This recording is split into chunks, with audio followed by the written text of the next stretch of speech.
ഇന്നത്തെ ഏറ്റവും പുതിയ എമ്പുരാനെ കുറിച്ചുള്ള ബോക്സ് ഓഫീസ് റിപ്പോർട്ടുകളിലേക്ക് ഇവർക്കും സ്വാഗതം. തിയേറ്ററുകളിൽ ആദ്യ പ്രദർശനം ആരംഭിക്കാനായിട്ട് ഇനി വളരെ കുറച്ച് മണിക്കൂറുകൾ മാത്രം ബാക്കിയുള്ള ലാലേട്ടനെ നായകനാക്കി പൃഥ്വിരാജ് സംവിധാനം ചെയ്യുന്ന സിനിമയുടെ കേരള ബോക്സ് ഓഫീസിലെ ഏറ്റവും പുതിയ കളക്ഷനെ കുറിച്ചുള്ള റിപ്പോർട്ടുകളാണ് പ്രേക്ഷകരിലേക്ക് എത്തിക്കുന്നത്.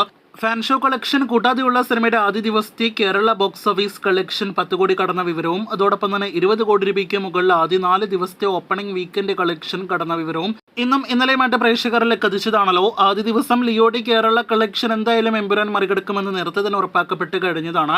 ഇപ്പോഴത്തെ ആദ്യ ദിവസത്തെ ലിയോയുടെ റെക്കോർഡ് കളക്ഷൻ മാത്രമല്ല, രണ്ടാം ദിവസത്തെ ലിയോയുടെ കേരള ഗ്രോസ് കളക്ഷനും എമ്പുരാൻ തൂക്കുമെന്ന് ഉറപ്പാക്കപ്പെട്ടിരിക്കുകയാണ്.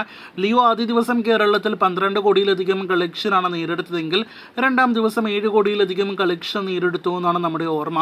ഇപ്പോഴത്തെ രണ്ടാം ദിവസത്തെ ലിയോ നേരിടുത്ത പ്രീസെൽ കേരള കളക്ഷനായ 3,15,00,000 കളക്ഷൻ എമ്പുരാൻ ഈ മാർച്ച് 28-ാം തീയതി സിനിമയുടെ രണ്ടാം ദിവസമായ വെള്ളിയാഴ്ച ദിവസത്തെ പ്രീസെൽ കളക്ഷൻ കൊണ്ട് ഇപ്പോൾ തന്നെ മറികടന്നിരിക്കുന്നു. എമ്പുരാന്റെ വെള്ളിയാഴ്ച പ്രീസെൽ കളക്ഷൻ രണ്ടാം ദിവസത്തെ പ്രീസെയിൽ 4 കോടി കടന്നിരിക്കുന്നു എന്നൊരു വമ്പൻ റിപ്പോർട്ടാണ് വന്നിരിക്കുന്നത്. ഏത് ലെവൽ ഫാസ്റ്റ് ഫിലിം ഷോസ് ആണ് സിനിമയ്ക്ക് നടക്കുന്നത് എന്ന് ആ ബുക്ക് മൈ ഷോ തുറന്നു നോക്കിയാൽ ലാലേട്ടൻ വിമർശകർക്ക് കാണാവുന്നതാണ്. ഇനിയും കേരള ബോക്സ് ഓഫീസുമായി ബന്ധപ്പെട്ട റിപ്പോർട്ടിലേക്ക് തന്നെ വരികയാണെങ്കിൽ, എമ്പുരാൻ എന്ന സിനിമയ്ക്ക് പോസിറ്റീവ് വന്നാൽ കേരള ബോക്സ് ഓഫീസിൽ എത്ര കളക്ഷൻ നേടിയെടുക്കാൻ കഴിയുമെന്നത് ഒരുപാട് പ്രേക്ഷക മനസ്സുകളിലെ ചോദ്യമാണ്. ഇപ്പോഴത്തെ സിനിമയുടെ ആ ഒരു ട്രെൻഡെല്ലാം തന്നെ നോക്കുകയാണെങ്കിൽ പോസിറ്റീവ് വന്നാൽ സിനിമ നിസ്സാരമായിട്ട് മലയാളത്തിലെ ആദ്യ 100 കോടി കളക്ഷൻ കേരള ബോക്സ് ഓഫീസിൽ മാത്രം നേടിയെടുക്കുമെന്ന് ഇപ്പോൾ തന്നെ ഉറപ്പിച്ച് പറയാം. ഒരുപക്ഷെ ആ കേരള ബോക്സ് ഓഫീസിലെ 100 കോടി കളക്ഷനിലെ 90% കളക്ഷനും സിനിമ ആദ്യ 10 ദിവസങ്ങൾ കൊണ്ട് തന്നെ കേരള ബോക്സ് ഓഫീസിൽ നേടിയെടുക്കാനുള്ള എല്ലാവിധ സാധ്യതകളും നിലവിലെ ട്രെൻഡ് വെച്ച് കാണുന്നു.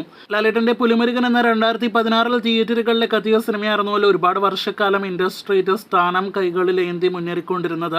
2023 മലയാളത്തിലെ മറ്റൊരു സിനിമയായ 2018 എന്ന സിനിമയുടെ റിലീസോടെ ഏകദേശം 4 കോടി രൂപയുടെ വ്യത്യാസത്തിൽ 89 കോടി കളക്ഷൻ നേടിയെടുത്തതോടെ പുലിമുരുകന്റെ ഇൻഡസ്ട്രിയുടെ റെക്കോർഡ് 2018 കൊണ്ടുപോകുന്ന ഒരു കാഴ്ചയാണ് കണ്ടത്. ഇപ്പോഴത്തെ ലാലേട്ടൻ അത് തിരിച്ച് കയ്യിൽ പിടിക്കാനുള്ള സമയമായി മാറിക്കഴിഞ്ഞിരിക്കുകയാണ്. അപ്പോൾ എമ്പുരാൻ എന്ന സിനിമ പോസിറ്റീവ് നേടിയെടുക്കട്ടെ എന്ന് ആശംസിക്കാം. കാത്തിരിക്കൂ ഇനി അങ്ങോട്ടുള്ള എമ്പുരാന്റെ അടുത്ത വമ്പൻ വാർത്തകൾക്ക്.